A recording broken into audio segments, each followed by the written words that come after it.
Hey, we are live again at the Meade County Fair. This is Mark Burnett and in with Stephen Lake. We are here at the fair to bring you what's going on, let you know just what's happened this week, and coming on with us right off the start of the right now live is Kentucky Senate candidate Daniel Cameron. So welcome to the show, Daniel. Hey, thanks, guys. How's it feel to be out at the fair? Oh, it's hot, man. It is hot. Hey, last time you were here, you were sweating to the oldies, man. I think you shook everybody's hand in Meade County running the parade. I was kind of a little. I didn't see you this year. What happened? Well, you know, we're trying to get to as many places as possible, and you obviously can't get everywhere every year. But you know, I certainly hope to be back there next year as the nominee. Well, yes, right. And on that topic, I just want to say on behalf, Nancy Tate was going to join us tonight, but she is doing a baby box dedication at Georgetown, Kentucky EMS Center. Yes. And you know, if you don't know, audience, Nancy Tate has formally endorsed you, Daniel Cameron, for the Senate this primary. And I just want to say congratulations on that endorsement. As you know, she's a partner here, and we absolutely, your Right to Life campaign is totally in alignment with a lot of our values, and we can't thank you enough. Well, I'm glad and honored to have Nancy's support and formal endorsement, and she's been a strong fighter for conservative values, and just honored to have her on board with us officially. And yeah, she's a wonderful friend, and she's gotten to know me and my family pretty well, and likewise, I've gotten to know her family. So very grateful to have her on board. Absolutely. Hey, so talk to us a little bit about the campaign, where you're at, and will we see you at Fancy Farm in a week? Yeah, I will certainly be at Fancy Farm. I'm still putting a little polish on my speech, and hopefully it'll go over well that day. And you know, I'm heading to Owensboro as well to talk to some folks there too. And yeah, we're trying to get all across the Commonwealth. Obviously, you know, I jumped in the race a few months ago, and the idea behind jumping in was that we want a colorblind society for our two boys, and a Commonwealth that is focused on merit and opportunity as opposed to the division that comes with DEI. And we want excuse me, we want a senator that is going to fight for energy independence and ensure that we have a future with coal and natural gas. We want to stand up for our farmers and our ag community. We want to make sure we fight for law and order. So that's why I jumped into this race, and I think Kentucky's ready for a senator that's going to support and advance President Trump's agenda, and I'm excited to be that senator. Yeah, speaking of President Trump's agenda, you know, there have been a lot of announcements about AI, especially around energy production for AI. Is that, you know, how do you feel about trying to get some of that into Kentucky? Well, look, I think that when it comes to Kentucky's competitive advantage, what we have is coal and natural gas. It gives us low cost and reliable energy. And to fuel the economy of the future, whether it's AI or other things that are coming online, emerging technologies, if you will, I want those places to come to Kentucky and bring jobs and ensure our place in the economy of the future. And again, it's all about bringing jobs and putting money into the hardworking, into the pockets of the hardworking men and women of this Commonwealth. So I think we've got to take part in the emerging technologies and fight for the energy future and our dominance in that future. Yeah, you know, this started in my basement a few years ago when we started running campaigns for the local, and then of course the next year I came to get to know you on the campaign trail and ran for governor and stuff. And you know, now we're an entire media group which does Yeah. everything. And one of our assets is the newspaper, which I'm honored to have, a 100-year-old newspaper, and keep up the tradition. But, you know, one of the unique things that I found is returning a community newspaper back to its grassroots. This campaign is obviously going to be a grassroots campaign. You know, Right. you've got some competition out there. You know, what are some of the things that you want our Kentuckians to know that they're not going to see on the TV and in the radio as much as they are going to see from you and the presence? I know you said you can't be everywhere at once, but you know, you are running a grassroots campaign and you're trying to get in the face. Absolutely. We're glad to facilitate like this as well. So, you know, what else do you have going on out there that people need to be aware of where they can meet you and shake your hand and ask you the tough questions that they have or that they're concerned about? Yeah, well, we're looking to do as many town hall style visits and meet and greets across our counties and across communities all across Kentucky. And what we're also doing is ensuring that we have Team Cameron county captains in every county. And so we're looking for a county captain for Meade County and all of our 120 counties. So I'm hopeful that we'll get some more county captains online, because that will help us better connect with every county, and our county captains can kind of be the lead or point of contact for us in every community. Because to your point, it is really about motivating the grassroots in a way that makes them want to stand and support this movement and this work and get to the polls come May of next year and ultimately November of 2026. I mean, that is one of the most important pieces, is to get people. There's a lot of people who will support in the primaries. It's very important to get your people to the polls. That's right. And so it's you know, and I know that there's a few folks that are looking at trying to help you find a captain for this area and such. You know, I think that you've always been very close to Meade County. You've been here several times, even when even when folks said, "Hey, don't come down here." You know, maybe you shouldn't be. But you made the decision to come here and make sure that you show the support here. And I think that there's a lot of people here who do support you. So it shouldn't be too difficult to find that captain for you. In all fairness, too, I want to make it very clear. Mark Burnett is the host of Kentucky Talks podcast, but also Mark wears the hat of the chairman of the Meade County Republican Party. So not to put Mark on the spot. Yeah. But his affiliation with Meade Media Group and Nancy's decision to support you are two separate things. I am not an employee of the Meade Media Group. I am a volunteer, and I'm here just to host. But you know how Daniel, you and I, we've known each other a little while, so you know that I'm not going to endorse anyone as the county chair. You know that I must remain neutral, and the county party remains neutral as a whole. But individuals can go and endorse all they want. So that's Nancy's more than happy to, more than free to go and endorse anyone they want. But from just an organizational standpoint, we're behind all of our Republican candidates, if you know what I mean. Absolutely. Mark. Yeah, that makes complete sense. Absolutely. And Mark, I want to commend you on your service and your commitment to the party and its values, and the work you've done in Meade County has helped so many candidates. So thank you. Oh, no, my pleasure. So, Fancy Farm, let's talk about that coming into next week. We're coming right out of Fair Week, our prime time in Meade County. Lots of attention coming in here from all over as one of the largest state or county fairs in the state. In fact, David Pace was on here the other day, and we talked about how they always get recognized as before they do something at the state fair, they always look to what we do here.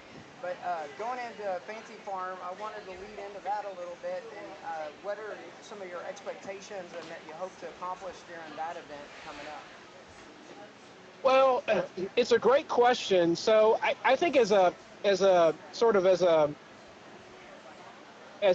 level setting expectation, my goal is to tell as many people that are watching and that are attending why I'm running for the United States Senate. And a lot of times in these big races, you get focused on attacking the other people in the race. And I actually think a lot of Kentuckians want to hear what I'm for as opposed to who I'm against. Absolutely. And so that's what I'm going to try to articulate during during that speech. And that's just kind of as a sort of a default for where I want to be at the Fancy Farm speech. And then on top of it, you want to have a little fun because we know Fancy Farm is about, a few good, ribbings and that sort of thing. So I'll have a few jokes in there, lighthearted jokes, and we'll try to have a good time. But yeah, I mean, we want to get our supporters there. We want to make sure that we've got folks in the crowd that are excited and motivated and behind Team Cameron. So we're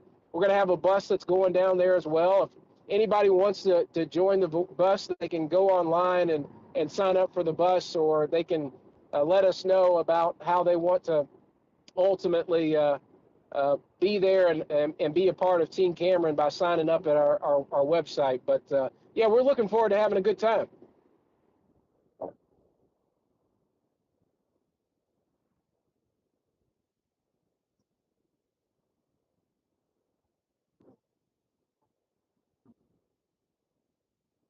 Oh, I love that. I love that. Yeah. Okay.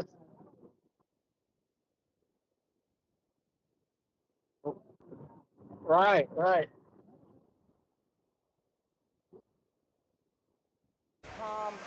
You'll see it That's on all awesome. of our socials. You'll be able to share that as well.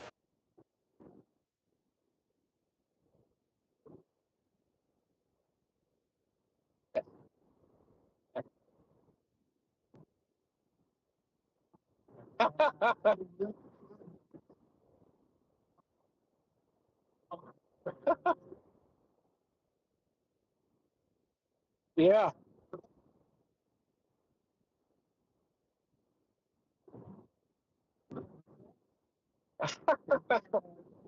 That were thrown back and Yeah. forth. Yeah. You shut them down. You know what I mean? And Yeah. I think Oh, yeah. I'm excited to that performance. I know I don't want to put any pressure on you, but this is a big seat.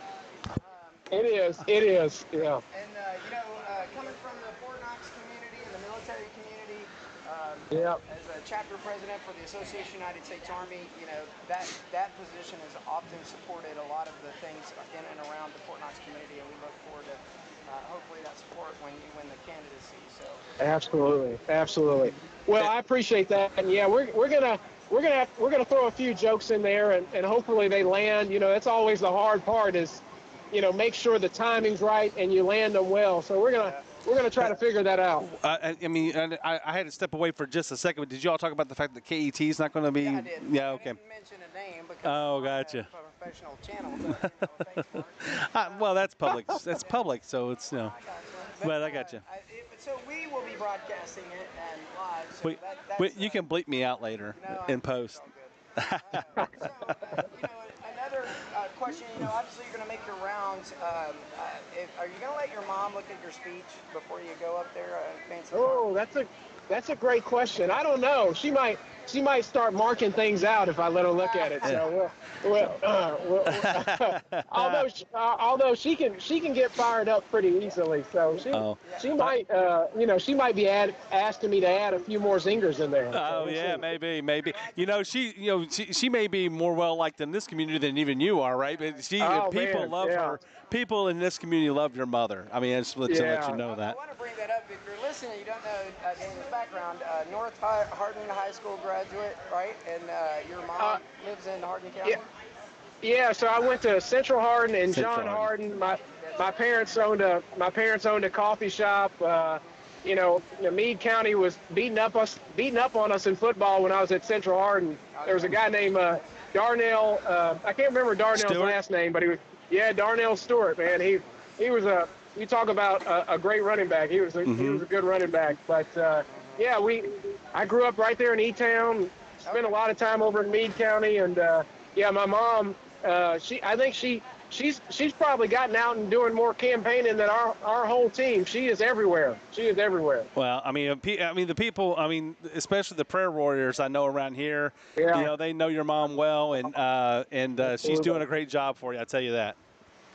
I appreciate that, Mark. Yeah, she is I tell people all the time, man, she is a prayer warrior and has spent a lot of time on her knees praying for folks all across, central Kentucky. And yeah, she's a great woman. Mm-hmm. So you went down, and I don't know how much time you have, but the great thing about this is it's a podcast, right? So funny thing, right. we started doing this, about 5 years ago? And I told everybody this is where you're going to win in a grassroots. And then what did Trump do last year? He spent 3 hours on a podcast. I'm not going to do that to you tonight.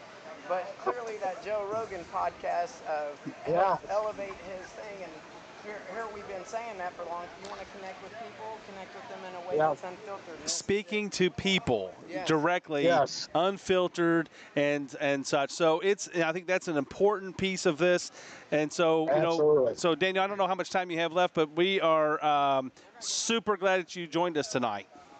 Oh my gosh, man, I'm honored to do it, and I'm happy. Look, as often as you guys want to have me, I will be there, and it's so grateful for you. And this is the perfect model for communicating with people. It's not the traditional media. It's podcasts. It's local newspapers that are connecting and understanding local issues, and you guys get to the heart of that. And I'm really, again, I've been excited to see your growth because you all are resonating with people and getting to the bottom of issues in a way, frankly, that traditional media doesn't do. Well, I appreciate that. You can definitely tell it in our numbers. You only issue so many newspapers, but in digital, I get footprint traffic, which is really good. Yeah. Hey, I would be reminiscent. I've got Mayor David Pace, Fair Board President David Pace, 5,000 other hats on here too. If you want to say hello to David Pace, he's running an amazing Meade County Fair. David, we got Senator candidate Daniel Cameron on the radio with us. I've met Daniel many times. He's come over to our chamber office, industrial office, and spent a little time with us. Absolutely, Mayor. It's always good to chat with you, my friend. That's anytime you ought to be here at the fair. I think you remember walking in a parade. It was probably 65 degrees. Maybe I'm off a little bit there. Yeah, but, I think it was probably a little cooler than that. You would have definitely melted this year. It felt like it was 100 in the shade this year. Bubble gum melted in the wrapper. So. Oh, it was. But you know what? We had a great time. It was one of the longest parades we talked about earlier this week.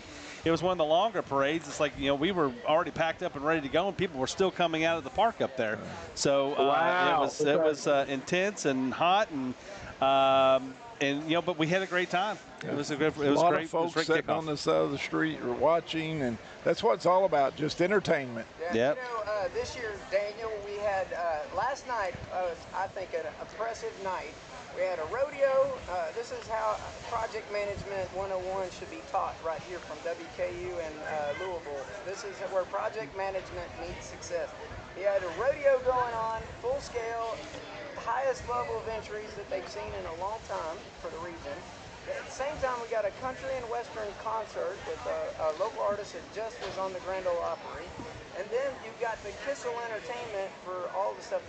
All while it was Kids Day and the families and the kids were out here. It was an amazing and impressive sight to see. For a small fee of $15. 14 yesterday, 15 tonight. yesterday.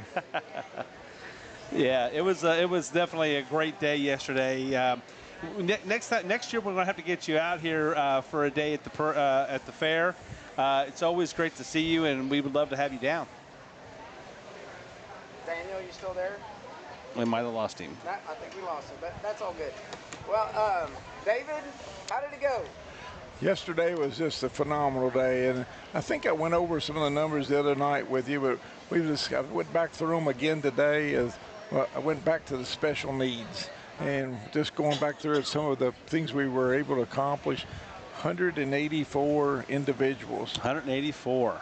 I think we said 163 was your estimate the other day. That's what we thought. Yesterday. What we seen was 184. That was actually the special need. That doesn't include the family members. That was actually just the people that received the voucher to be a part. And again, I wanted to thank Kissel Entertainment. They stepped up again. They must have had a dozen rides open for people to be there. And they made it accommodated for wheelchair, anything like that. It just worked out perfect. And this morning it actually was a a slow start morning. We had rabbits, had a record number of entries of chickens and rabbits over here. We even had people from Muhlenberg County here entering chickens, brought them about 2 hours. Well, I wonder if that has anything to do with the chicken shortage last year, and everybody started raising their own chickens. I guess, and these are show animals, I guess. Yeah, I'm telling you. But they came up in record number. I think it was over 35 entries in just the chicken division, and then rabbits on top of that. That's amazing. So, you know, people don't think about that, but that's a big agriculture is not function. dead. No, there's a lot going on. This has been a day where we tore down a lot of stuff. We've actually big pens, all the things that had to be put up for the pigs and the goats and the lambs, and it actually is all put away now. And we have a lot of volunteers with the family members, different ones come and help us. It's just been a phenomenal day for that. And now we're switching hats, and our whole goal is telling people to stay hydrated today. Yes. It's just really, the sun is warm. If you can get in the shade, there's a little breeze, but it's just till that sun gets out of sight. It did not feel as hot today as it did yesterday. I know it's hotter. It's pretty warm. But it doesn't feel, I mean, when I was walking around outside, it didn't feel as hot. I mean, maybe the humidity's a little bit lower today than it was yesterday. And there's more breeze. If you go out, there's just a little bit of air movement, and that's helped quite a bit. Oh, quite a bit. And, you know, we've had a lot going on. And right now, just switched over. They're getting ready to have the first preteen contest in the building. Nice. There's only a small turnout for that. There's only 36 young ladies vying for that. And I think there's 16 in the teen contest at 7 o'clock. So all of a sudden we've got 50 young ladies in a closed contest where it's not open. We've always taken the stance. If that young lady walks up to that microphone, we want her to be able to know where she's representing, because it's home. And that's why we stay with that. And not every competition's like that. There's a lot of those pageants around that it's completely open, and you end up with somebody from 3 counties over representing a county that they really don't even know anybody there. So I'm glad that you all do that. Leave it open. They'll go and try out at another pageant before they try it here. But I will tell you, the one thing that I do appreciate about the ladies that run all these pageants and do the behind-the-scenes work is that, well, one, it gets in the fair catalog. And 2, that all of the rules regarding in every event for this entire fair are literally inside of this fair catalog. And it's part of the publication, which I think is interesting because there is no exception to the rules when you read the rule book. And there's never been a situation where I found that you guys, or that you've ever had to talk about where it was ever in question. It's been very clear in the rules for any event that you participate in, which I think is absolutely amazing. And also the catalog, we have it on your website, our website, and anybody can go there. If you say you can't find one in the catalog out on the rack, we tell everybody it is available. All you got to do is look for it. We have all that stuff available for people to move forward with. I can tell you that there have been over 15,000 people that have gone to look at this on our website. It's a little over 15,000 people, and I can tell you that they've looked at more than 30 pages. That's great. Per user. That's the average book per user. So what you have in print is not even compared to what we could do in the digital, so it's amazing. And I think we've worked on that a little bit with the Department of Agriculture, the Kentucky Fair Association. We're trying to critique some of that. Do we have to have all the many printed copies that we do? And we're trying to streamline it, push people a little bit more to the online presence where people love it. Yeah, you still got to do a layout, and these that sit around on coffee tables for years. That's Mark going in the fun house. That's me right there. People love to have that, and that's why we went with some of the old vintage photos that we got for you. We want to be able to have that. That's a local puller and the tractor right there. Mm-hmm. You know, those are the things that people want to see. They just want to see those old pictures. Well, I hope to get some aerial photographs for you guys before the fair is over, so everybody can see a graphical representation of the fair year over year, 10 years from now, when I'm still doing this. You know? And that's one of the things that we stress. I had a couple of people call, well, they want to do this. I want to fly a drone. Well, we don't allow that. It has to be to set up with us. We can't have that going on for people wanting our images, things like that. So we hopefully I got that straight with a gentleman today and made it where everything works out. Oh, So, I didn't know that. Okay. yeah. Interesting. Yeah. But it's I some told people. your wife the other day, I said, it's better for me to ask for permission than it is for forgiveness with David. I don't want to be on that side of the fence. I've seen some people get sideways, and that's not a place I care to be with the fair board. I've come a long way in a few years. In a bad way. I just meant, in general, that's not a side I want to be on. Y'all to go to great lengths for safety, insurance, and all that other stuff. And that's my strive is I want every person here to be able to have a really great time, enjoy it at a reasonable cost, but I don't want them taking risk. And I mean that from our volunteers, our fair board. I don't like seeing a ladder in the back of a golf cart so you can reach a little higher. And, you know, and our guys, they see me coming, they all scatter when it's something like that because, you know, I try my best to make sure they realize this is not something we want to mess around with because neighboring county fair is in the middle of a big lawsuit. So it's some things you just got to make sure how you make it work. Yeah. Now the heat injuries you were talking about, making sure they were getting ahead and hydrating and stuff like that. Folks, if you come out here, it's great that we have EMS on standby and all of our law enforcement that are circulating. And yes, it is absolutely probably one of the safest places that you could be in America, where you can attend the fair and know that your kids are in a well-supervised, monitored environment. But I would tell you that you need to come out here hydrated. There's lots of goodies and stuff like that, and we want you to enjoy that. But please make sure you drink water. Don't come out here and be a statistic. Yeah. We do have facilities also that if you start feeling that way, and I hate to tell people that, our bathrooms are probably the most cool place you could go to. That's true. Air conditioning, the home and garden building, the community building is all open for that. I mean, if you're feeling warm, go watch the pageant. Well, it's in an air-conditioned building. We've got a command center that we pre-meet before the fair, and I want to applaud Jerome Morgan this year. We sit down. I got him our numbers for the last 15 years per day, and there's many days, and he showed it with the judge, discussed it. We justified the numbers versus the people in this whole county, and it's more people are here than there are other places throughout the county, so that's how we were able to put. I think the other day there were actually 4 ambulances on site at one time. At one time, so. I know they can't keep 4 ambulances here because they're servicing the county. Right. But it's great that when they're not being utilized and you have a spike in attendance, that they're available. That when they're available, they're making them available here so that they can respond as quickly as possible. And this is the center. They feel like they can respond faster from here than somebody from Painville going to Flaherty. It's easier to go from here, and we always put them in a spot where they can get off the premises in a hurry. Yeah. Let's get into last night, the country and western concert. I think J.D. Shelburne did a great job. It was a nice event. We kept it very low profile, just the lighting on the stage. We didn't turn any of our arena lighting on. It felt like an acoustic set. It was, it felt very personal when you're up there. What we had hoped it would be, and it went over well. Just not a lot of people in attendance, but a lot of people went to the back for the rodeo. It was packed back there, and I'm telling you, it was hot.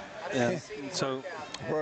Perfect. I mean, I had one of our gentlemen that's over the part of that back there, Russ Fackler, on the board. I told him, I said, give us a grade, A to F. Tell me what you would say. He said A- to a B+. And we really, a few people were on the fence. We asked them, and only really had to do that twice, and so it worked out great. I want to applaud the Lone Star Rodeo. They worked with us to help that. They told people, said the Fair Board has worked diligently to give you seating. Please take advantage of it, and that's what we hoped it would be. We didn't want disgruntled people, and I don't have Facebook, but I didn't hear a word about disgruntled people being back there. So that's a positive. No, but I was watching. I was looking at it last night and this morning. I didn't see anything negative at all, but it was packed. Right. You don't have Face Talk or Instabook or any of that stuff? Not that I'm aware of. At least not the one, not on your phone, right? I might get talked about instantly on there, but but as a whole, it went really well. Very pleased with the turn. And we had the most number of entries in the largest turnout for bull riders, bronc riders that they've had in a long time. So nice. We were pleased about that. They like our arena. Everybody, we hauled brand new dirt 4 years ago, and we brought brand new dirt 2 years ago to put in on top, and we sift all that, and it's just really works up well. The horses perform well in it, and it's softer when you land in it, so it makes a difference. I think that one thing that we know about the Meade County Fair is once you bring in an event that you guys, the whole fair board gets together and they work that event. You ask questions. What went wrong last year? How are we going to fix this? Right. You do that with us at the gate. You know, we've done that over the years where it's like, well, you know, we need something to kind of guide people and things like that. You're always involved in asking questions, how you can get better. You never assume that anything was perfect, and I think that should be applauded. I'm glad you brought that up, because if you go online in the digital or in the back of this catalog, there is a fair survey. And David, I don't want to steal your thunder, but you talk about this every year. If there is something that you think that they could do better, they are open. Don't make it a complaint. Like Jenny Jones stepped on my soda pop and they wouldn't give me another one. Okay, they're looking about what could they do better with parking, or did you have a bad experience with any of the volunteers? They're looking for anything, or the events. If you participated in an event this year and you were, you know, something was wrong, they want to know. They want to try to make it better. And even more, you want to know what events people would, other events people would like to see. You know, you had J.D. Shelburne in the main arena last night. You know, that's the rodeo is something that people have asked for in the past, and rodeo has been the #1 request for years. And, yeah, and I'll just straight up tell people, we would love to do 2 nights, but what do I give up? Yeah, to make the second night. It's cheaper to do 2 nights. I'll tell you, it's $24,000 for 1 night, $28,000 for 2 nights. But how do I get rid of something that draws a good crowd? There's probably parts I can do away with. Because when you think about it, Tuesday, you're either. Can you add an extra day to the fair? Scoot back a little bit. Yeah, I don't want to get in the way. If you do the Friday and Saturday night of the fair, we're going to do it Friday and Saturday night. I don't think you'll see our fair board extending the fair any longer than it is. So 8 days you also have to remember there are other fairs in the area, in the region. Yeah, I'm telling you, because I felt it. But you know, really and truly, and most people only have a week's worth of vacation to come out here and volunteer. I mean, come on. Well, you start on weekend. Yeah, but you know, but really, I mean, it already starts on Saturday and goes to Saturday. We're Saturday to Saturday already, and then our work days are the Thursday, Friday, and Saturday morning. Yeah, so our whole goal with that is to make it what we can get in, and we did that. We took this and we gave it to some people to look at our catalog versus some other catalogs, and one of the parts of that, we have 17 more events than most fairs. Yeah. So I want to highlight that. I was about to go into that a minute ago. So every year, you guys, along with every county fair, state fair across the state, meet centrally at one location, and all of these vendors that are interested in participating in the fair, they show up to this. It's like the convention. It's not much like the ICAS convention for international air shows when we were doing Golden Knights and all that stuff. But you've got all these vendors there. Your magazine is sitting on the table along with everybody else's, and they actually get judged on. But not just about the magazine, but it's where y'all come together. You're sought out almost every time that comes together, and you're bored for information. How do you do this, or what do you do for that, and all this other stuff. That's from years of experience. We're very cautious when we go to the convention. You know, we don't want to go in there and say, well, we do this, we do that. We listen, and we're trying our best to help newer, younger fairs trying to get on their feet. But I take great pride. Some of my board says, why do you do? If you come to our office, I've got everything we've won since 1980 on the walls in there. And we're in 2 rooms now, so we've had to expand it a little bit. Get a museum for you. Well, or add you to the Meade County well, Museum. and that's one thing I wish someday I could do. I've said this many times to you all, a fair historian and all the old stuff. I would love to have a corner in the museum to start putting some of these old files and some of the old pictures in there, because it just means so much.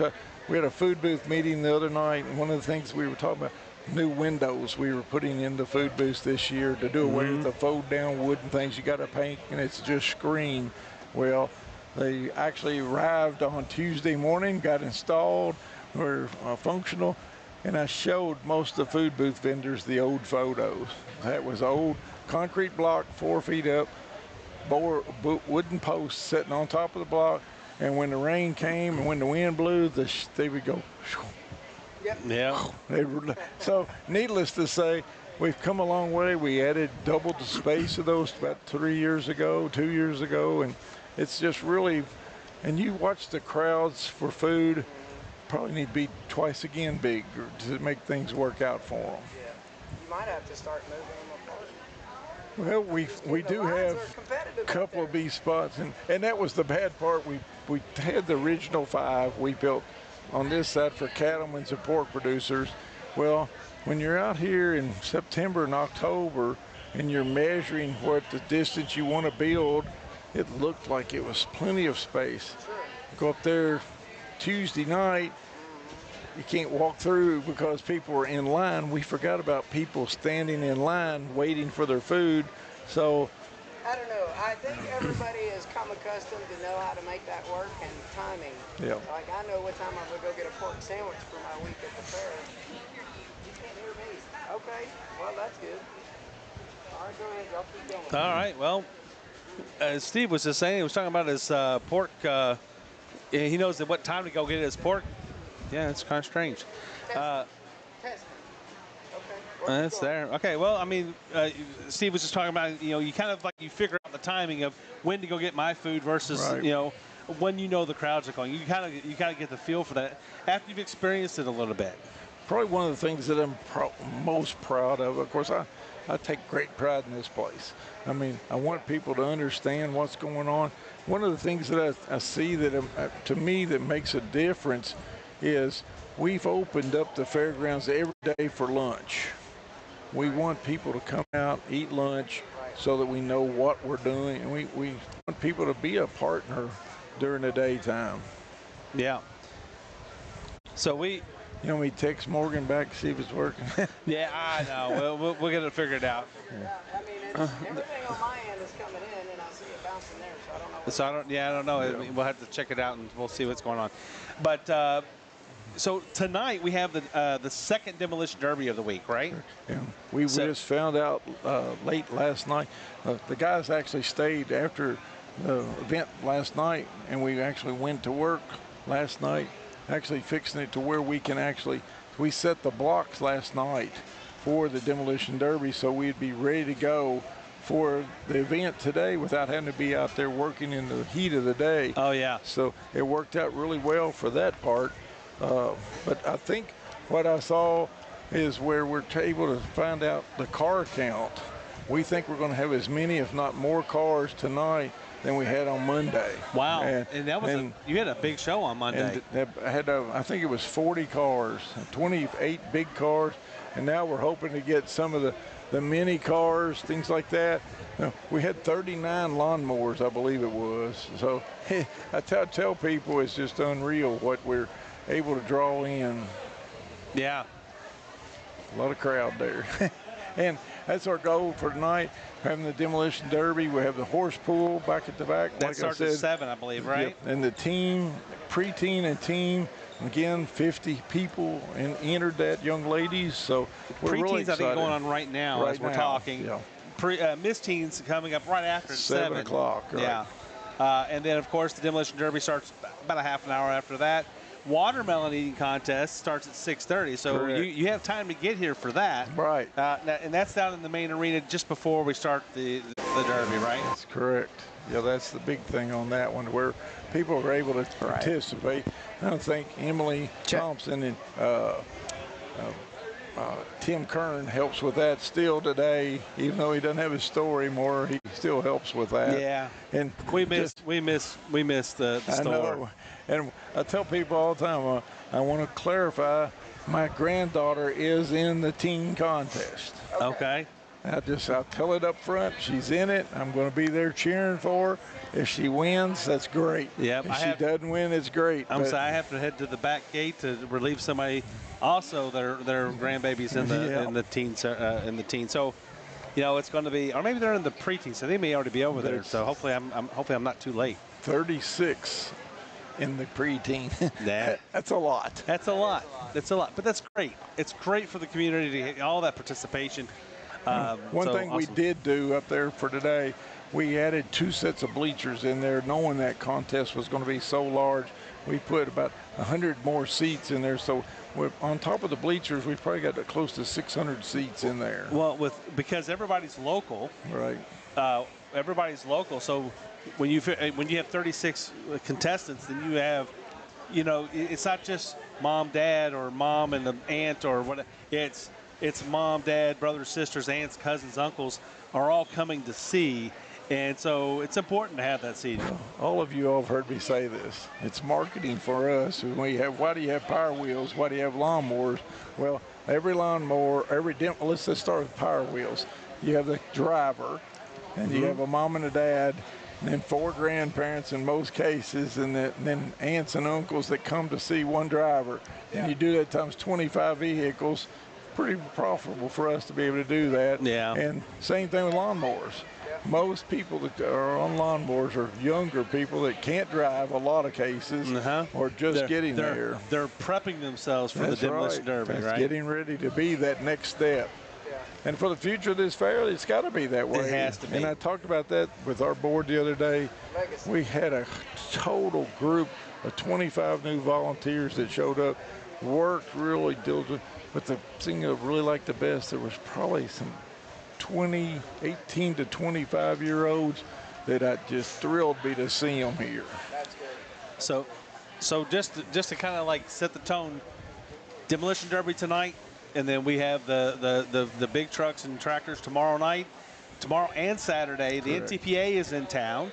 That's going to kick off tomorrow around 7:30, I believe it is, and working the back gate has always amazed me that there's nobody back here except for demo cars on Thursday night, and then by the time we get here in the morning, the next morning, it's already filled with trucks. Well, we've already got 4 here. Yeah, I mean, it's as I was telling some folks, I said it's possible you're going to see a couple of semis come in late tonight because they're getting here trying to get, these guys are coming from all over the country, and when they get here, they need a place to sleep. That's the key. They already have found out, hey, this is a place to go and be. So they come and enjoy. They put their chairs out. They enjoy the fair until it's their turn to put on the show. Yeah. So that is good marketing for you guys to be able to push and have those people come in. Hey, if you want to do a fair, you need to go to Meade County Fair. So hopefully my mic is coming in this time and everybody can pick me up. I see it coming through the text, so that's got to be a good sign. David, I know you've got so many things to do tonight, and I just want to say thank you again from the bottom of our heart. Absolutely. And Kentucky Talks, the podcast. We've got a lot of podcasts coming up with different genres and fields in the company, and I just appreciate the honor and opportunity to facilitate this marketing and to talk to you this way. And it's down to earth. We were just talking to Daniel Cameron. There's not really many other ways in media that you can really break stuff down. Some are regulated by time and commercial and all that other stuff. We're just thankful to have an honest conversation about what's going on and to highlight all the work that gets done. It's important to us to make sure that we talk about all the people behind the scenes. I know it's important to you. It's important to us because we see these people throughout the community, and we want to make sure they know we appreciate them and all the hard work. Well, and I'm speaking on behalf of the entire fair board, we love to tell the facts.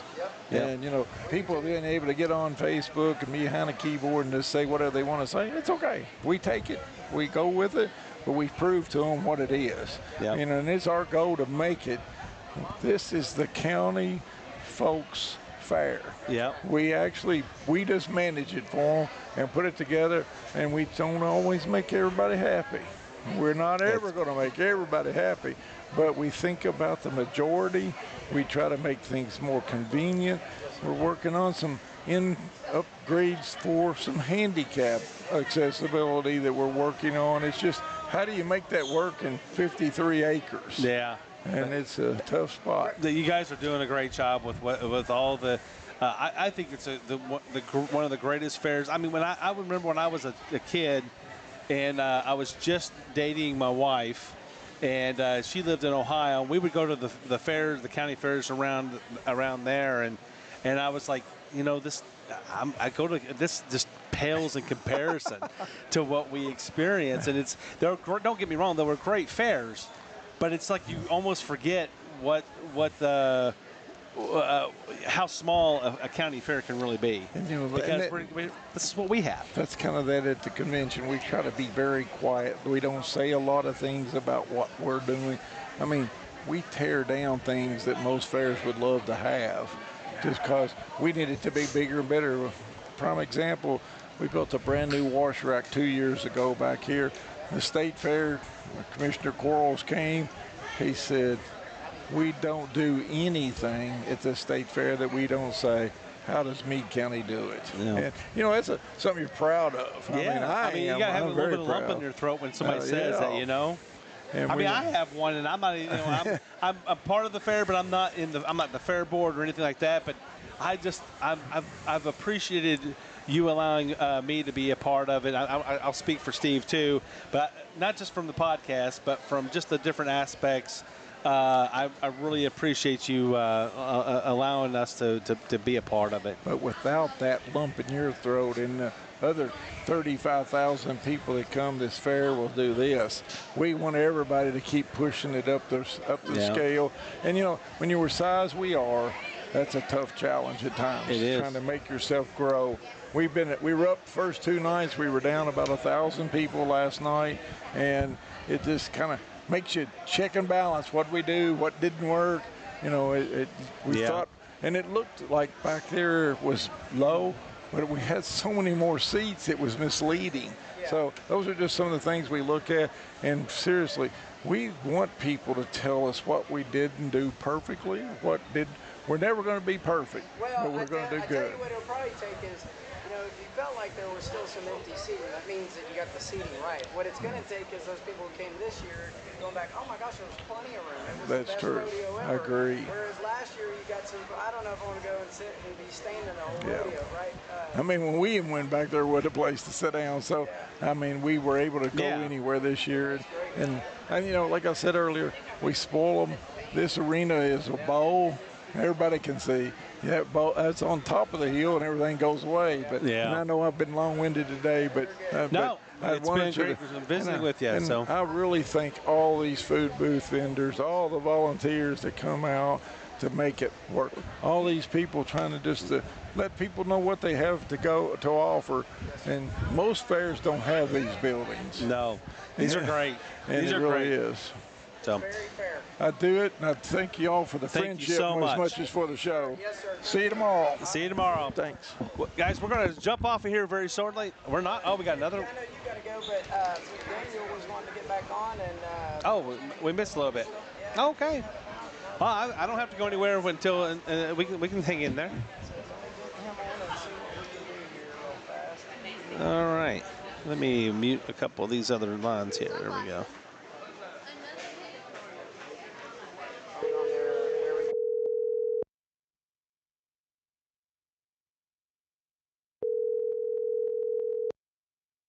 Your call has been forwarded to an automatic voice message system. 606.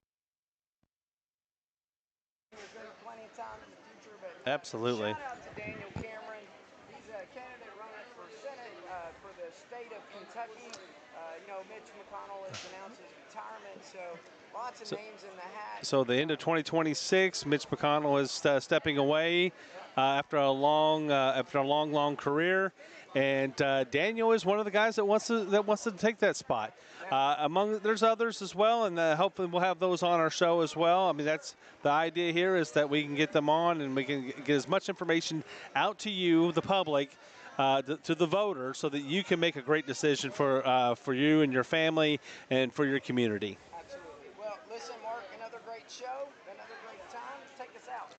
Guys, if you have not come to the fair this week, come out. It's Demolition Derby tonight, NTPA truck and tractor pull tomorrow and Saturday. So come out and visit with us. It's a great day to be out here. There's plenty of time. There's plenty to do. There's plenty of food.